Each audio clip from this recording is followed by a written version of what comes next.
አገልግዬ ስጨርስ ራሴን አጠፋለሁ አለ። ግን ጌታ ሆይ አንተ እንዲቆጭህ ካገለገልኩ በኋላ ነው ራሴን ማጠፋው አልኩት ጌታን።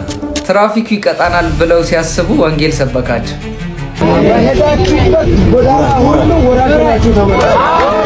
ክርስትና እንደዚህ ነው። ፎቶዬን እየለጠፈ እዚህ ቲክቶክ ላይ ውሻ ሲያረገኝ በዚህ ቤተ እምነት በጥፊ ስትመታ መመለስ አይቻልም የሚል እውነት ስለገባኝ ነው እንጂ አስቡት፣ በዚህ ልጅነቷ እንደዚህ ከሰበከች ወደፊት እንዴት ልትሰብክ እንደምትችል። አደላደኛ አልጋችሁ ካላመናችሁ አሁኑኑ ተቀርጾባችኋል።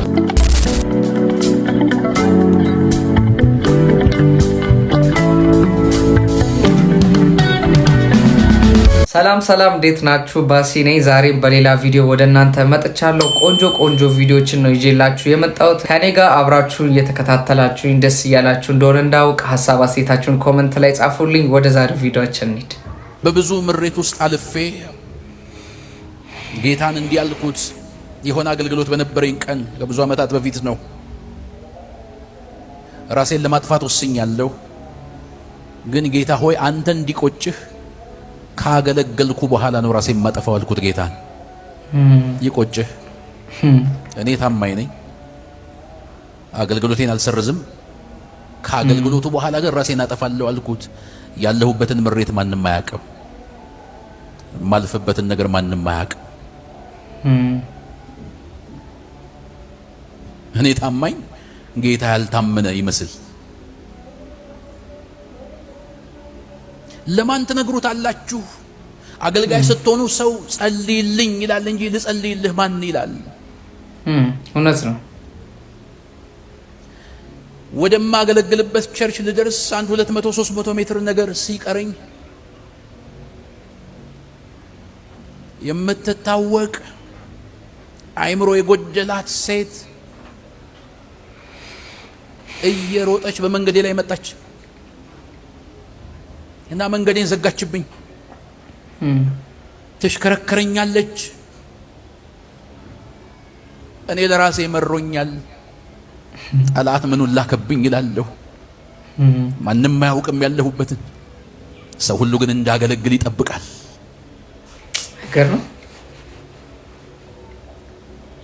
እግዚአብሔር ቤት ውስጥ ሆነን የጠፋን እኮ ብዙዎች ነን። አባት የሌለን ይመስል፣ መጽናኛ የሌለን ይመስል፣ ተስፋ የሌለን ይመስል የተቅበዘበዘን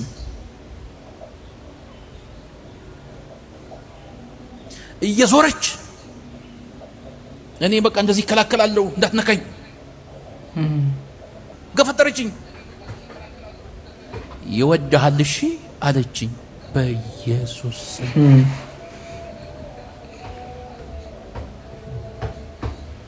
እኔን ለማግኘት ሲል አይምሮ የጎደላትን ሳይቀር ማንቀሳቀስ ጀመረ። መድኃኒዓለም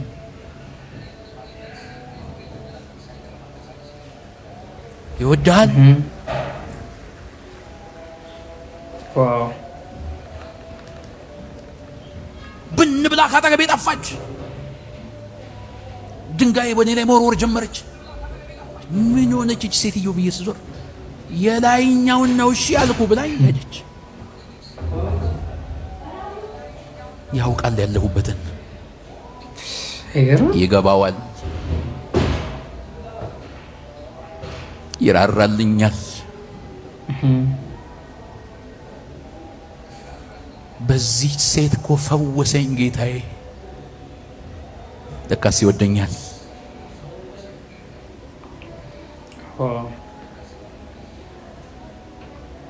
ይሄ መልእክት በጣም ለብዙዎቻችን የሚሆን መልእክት ነውና እግዚአብሔር ማያ የሚመስላችሁ ሰዎች ኢቭን አገልግሎት ላይ እንኳን ሰው ሆኖ ልክ እንደዚህ አይነት ሁኔታ መድረክ ላይ ያገለገለ እንኳን በተስፋ መቁረጥ ውስጥ ይመላለሳል አንዳንድ ጊዜና እግዚአብሔር ግን ረስቶን አይደለም። እግዚአብሔር መናገር ሲፈልግ እንግዲህ እብድን እንኳን ልኮ በእብድ እንኳን ይናገራል እና እግዚአብሔር ሁሉ ጊዜ ከኛ ጋር አለ፣ ይወደናል።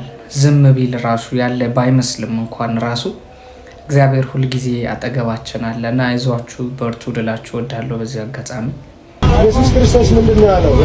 ቆይ ታሪክ አብራላችሁ ያለው እሱ ነው። የደከሙትን አይተ ዝም ብለህ ትራፊክ ቆም በሚነድበት ጎዳና ሸው ማሳያት ሳይሆን ክርስቶስን መስላችሁ እንዲኖሩ ለምናችኋለሁ። መልካም ጉዞ ይሁንላችሁ። እግዚአብሔር ከእናንተ ጋር ይሁን። በሄዳችሁበት ጎዳና ሁሉ ወራጅናችሁ ተመለሱ።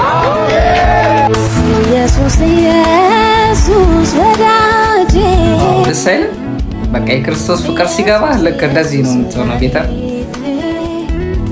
እነሱ ክስ ብለው ሲጠበቁ ገብቶ ስለ ኢየሱስ ክርስቶስ ሰበከላቸውና እኛም በተለያየ ሁኔታ ውስጥ ስለ ክርስቶስ መናገር፣ ስለሱ መመስከር፣ በየተሰማራንበት የሥራ ዘርፍ ውስጥ ኢየሱስን ማሳየት ነው ትልቁ ስራችን ሊሆን የሚገባውና ይሄ ትልቁ ትምህርት ነው ለእኛም የሆነው። እግዚአብሔር ስም የተባረከ ይሁን። እግዚአብሔር አብዝቶ ይባርክህ። እንወድሃለን። በቀደም ምን ሰማው? ጴንጤ ስትሆን እንደፈለክ ለመሆን ተመቸ። ጴንጤ ስትሆን በቃ እንደፈለክ ነው። የት እያለው ነው የፈለኩትን አርጌ የፈለኩትን በልቼ የፈለኩትን ጠጥቼ የፈለኩት ቤት ገብቼ የፈለኩትን ተናግሬ የፈለኩትን አርጌ አተርማምሼ መገባው የት እያለው ነበር። ጴንጤ ስትሆን የፈለክ እንደፈለክ ለመሆን ምኑ ጋር ነው እንደፈለኩ የሆንኩት? ብርጣሉ አንቺ ማርታ እኔ ምኑ ጋር ነው የፈለኩት? ብርጣሉ ባለፉት 2 ዓመት ከ5 ወራት ትልቁ ትንሹ ሽበት ያለው የሌለው የወለደው የፈታው 7 የወለደ ያስረገዘው የካደው ጫኛው ራጁ ተራማጁ ቋሚው አግዳሚው ፎቶዬን የለጠፈ እዚህ ቲክቶክ ላይ ውሻ ሲያረገኝ ጸጥ ያልኩት ምላሴ ከትናጋዬ ጋር ተጣብቆ አሊያም ደግሞ ውጫው መስሎ ነው እንዴ? ከሃይማኖቱ ከክርስትና ጋር ካራክተሩ አይሄድም። የሚረግሟችሁን መርቁ ነው። በዚህ ቤተ እምነት በጥፊ ስትመታ መመለስ አይቻልም የሚል እውነት ስለገባኝ ነው እንጂ እንኳን ቪዲዮ መልስ ሰርቼ ቀጭን መስመር ጽፌ አገር ማገላበጥ ልጅ ቢያ አይደለም እኮ ተውሱ ሩቅ ነው። እንዲሽ መስመር ጽፈን አገር የምናገላበጥ ሰዎች ተሰብስበን የተቀመጥነው ክርስቲያን ስለሆንን ጴንጤ ስለሆንን አይደለም። ገና ለገና ከምግብ ቤት አቅም እንኳን ስንገባ እንትኑ መደርደሪያው ጋር መጠጥ ካለ ብለን ተሳቀን ኮንቴነር ቤት የ200 ብር ምግብ ሽሮ ምበላው ቸግሮኝ አይደለም። ፎቶ አቀናብረ ለቀ ይሄው ጀመረው እንዳትለኝ ተሳቀቀኝ። ገና ለገና አንዳንዶቻችሁ ጴንጤ አይደለ እንዴ ካንተ አይጠበቅም ትሉናላችሁ ብለን ስትረግሙን ፊታችሁ መንገድ ላይ ምራቅ ስተፉ ስተንቋሽሹ ጠለን ሄድ ነው ምን መዘው ጡንቻ ጠፍቶን አይደለም። ይሄ ክርስትና ደስ ያለን የተቀበልን የምንኖረው ህይወት ስለሆነ የቱ ጋ ነው እንደፈለኩ ነው። ገና ለገና ስራ እንኳን ማስታወቂያ ሲመጣ ማስታወቂያ ሰራለሁ ብዬ እሺ ብለን ተዋውለን ቪዲዮ የሚለቀቀው በእኛ አካውንት ነው ይለቀቅ እሺ በዘፈን ነው ሲሉ ኖ ብለን ገንዘብ ጠልተን መስሎ ነው። የቱ ጋ ነው የፈለግነውን ይሆን ነው የኔ ጥያቄ። እዚህ ቲክቶክ ላይ ፋሽን የሆነ ነገር መጥቷል። አሁን ሎተሪ ማስቆረጥ ማሸጥ ምናምን። በቀደም አንዱ ትልቅ መኪና አሻሽጥልኛል እሺ ብዬ ደስ ብሎኝ ስራ ነው ብዬ ቸርች ሄጄ ሳወራ አይቻልም ቁማር ነው ከቸርች አቋም ጋር አይሄድም ሲሉ እሺ ብዬ ወጥ አድርጌ የተቀበልኩት ክርስትና በልጦ ውጠነው ተቀበልን እንጂ የቱ ጋ ነው የፈለግነውን ይሆን ነው ባቢያ የቱ ጋ ይሄ ሁሉ ከተማ ውስጥ የሚዘጋጀው ኢቨንት በየሆቴሉ የሚዘጋጀው ሳይደወልልኝ ና ሳልባል ቀርቼ መስሎ ነው እንዴ?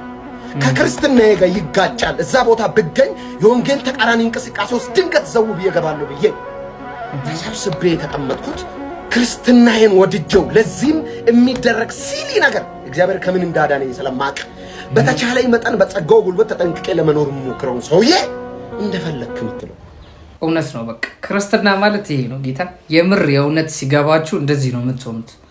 አቅም እያላችሁ ማድረግ እየቻላችሁ ብዙ ነገር መስራት እየቻላችሁ ግን ደግሞ ለክርስቶስ ብላችሁ የምትተውት በጣም ብዙ ነገር አለና እንዳልክ እግዚአብሔር አብዝቶ ይባርክ። እሱ እንዳለው አዎ ሳንችል ቀርተን አይደለም፣ ማድረግ አቅቶን አይደለም። በቃ ከክርስትናችን ጋር ስለማሄድ ነውና ይገርም ነው። ጌታ ወንጌል ልክ ሲገባችሁ እንደዚህ ነው የምትሆኑት። እግዚአብሔር ይባርክ እንዳልክዬ። በጣም ያንተ ለውጥ ለብዙዎቻችን ትልቅ ደስታ ነውና ያኔ እንደዛ የነበረ ሰው አሁን ደግሞ እንደዚህ ተቀይሮ ስለ ክርስቶስ ሲያወራ በጣም ይገርማል። ጳውሎስ ራሱ ያኔ የሚያውቀውን ነገር የሚችልበትን የሚመካበትን ነገር ሁሉ እንደ ከንቱ ቆጥሮ ስለ ኢየሱስ መሰደድን፣ ስለሱ መገፋትን፣ መጠላትን ትልቅ ምርጫ አድርጎን የቀጠለውና ክርስትና እንደዚህ አይነት ህይወት ነው። እግዚአብሔር ያብዛልን። ምቾቶቻችንን፣ የምንፈልጋቸውን ነገሮች፣ የምንችላቸውን ነገሮች ጥለን ለክርስቶስ መኖር የምንችልበትን ጸጋ እግዚአብሔር ይጨምረልን። አሜን በሉኝ። ወዳችኋለሁ። ወደ ቀጣዩ ቪዲዮ እንሂድ።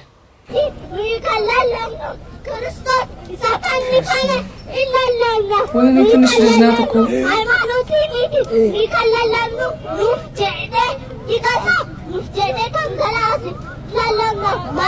ጌታችን መድኃኒታችን ኢየሱስ ክርስቶስ ሙሽራችን ይመጣል። በደጁ ነው ኢየሱስ ክርስቶስ ለዕለት ነገር ይመጣል። አንደኛው በእርሱ ያሉትን ሊወስድ ነው። ሁለተኛው በእርሱ ያላመኑትን ፍርድ ሊፈርድባቸው ይመጣል። ይህን እመኑ ወገኖቼ፣ ነግራችኋለሁ። ይህን ካመናችሁ አልተፈረደባችሁ። ግን ኢየሱስ ክርስቶስን እንደገለጣችሁ ካላመናችሁ አሁኑኑ ተፈርዶባችኋል። ስለዚህ ወገኖች አሁኑኑ ከዚህ ፍርድ መውጣት የምትችሉት ኢየሱስ ክርስቶስን ካመናችሁ አይፈረድባችሁ። ማራናታ ጌታችን ደስ አትልም? በጌታ በኢየሱስ በዚህ እድሜዋ ወንጌልን በዚህ ጉልበት በዚህ ኃይል መስበክ በጣም ደስ ይላል። ጌታ በቃ እግዚአብሔር ትውልድ አለው፣ በእውነት ትውልድ አለው። እግዚአብሔር የሚያስነሳቸው ትውልዶች አሉ በየዘመናቱና ደስ ሲል እንደዚህ አይነት ትንሽ ልጆች ከሰሞኑን በጣም እያየን ነው። ወንጌልን የሚሰብኩ በድፍረት የሚመሰክሩ ወጥተውና እግዚአብሔር ያብዛልን፣ እግዚአብሔር ይባርካችሁ። ማገልገል ገና ከልጅነታችሁ በጀመራችሁ ወንጌል መስበካችሁ በጣም ትልቅ ትምህርት ነው ለእኛም እና እኛም ወንጌልን መስበክ የምንችልበትን ጸጋ እግዚአብሔር አብዝቶ ይስጠን። እኔ እኮ የሚደንቀኝ ሁል ጊዜ ያው መሆን ነው አንተ አትለዋወጥም፣ አንተ ኃይል አይቀንስም፣ አንተ ዘመን አያልቅም፣ አንተ ጉልበት አይዝልም በለው።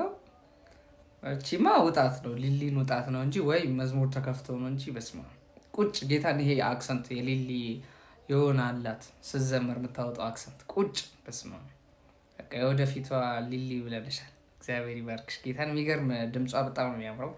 ተባረኪ፣ አገልግይ በደንብ። የሚወዱት ቢቀዳ ህይወት ቢሆን ቀዳዳ ነገር ቢሆን ተራራ ደስ አይሉም? በጌታ በዚህ እድሜያቸው ጌታን ማገልገል ከትናንት በስቲያ ከዛም ለዘላለም ኢየሱስ ያው ነው ከቶ አይለወጥም። ከዚያም ለዘላለም ኢየሱስ ያው ነው ከቶ አይለወጥም። እግዚአብሔር ሲረዳ ከሰማያት ወርዶ በቅንነት ፈርዶ አላያችሁም ወይ? ወጥመዱ ሲሰበር ምርኮኛው ተልኮ ማዳኑን ሲናገር ከሰማያት ወርዶ በቅንነት ፈርዶ። የት ነው ደስ ሲል ጌታ ቸርቹ ራሱ ሲያምር ምርኮኛው ተልኮ ማዳኑን ሲናገር። ፓስተርዬ እግዚአብሔር አብዝቶ ይባርኮት። በጣም የእርሶን ዝማሬ ብዙ ሰዎችን ተች ያደረገ በጣም ለትውልድ ትውልድ የሚተላለፍ መዝሙር ነው ያሉት እና እግዚአብሔር አብዝቶ ይባርኮት። መዘመር እግዚአብሔርን ማገልገሉ በዚህ እድሜውን በጣም ትልቅ ነገር ነው እና እኛም የእርሶን አርያ መከተል ነው የምንፈልገው። እንደርሶ ማገልገል እፈልጋለሁ እኔ በበኩሌ። እግዚአብሔር አብዝቶ ይባርኮት። እንወዶታለን። ለዛሬ የነበረን ቪዲዮዎች እነዚህን ይመስላሉ። እንግዲህ ቆንጆ ቆይታ እንዳሳለፋችሁ ተስፋ አለኝ። እንግዲህ እያደግን ነው፣ እየጨመርን ነው። በየጊዜው አዳዲስ ፖስቶችን ፖስት ለማድረግ እየሞከርኩኝ ነው። አበረታቱኝ። ሰብስክራይብ፣ ላይክ፣ ሼር፣ ኮመንት ምናምን በማድረግ አበረታቱኝ። ወዳችኋለሁ። በቀጣይ ቪዲዮ እስከምንገናኝ ድረስ እንግዲህ መልካም ጊዜ ይሁንላችሁ።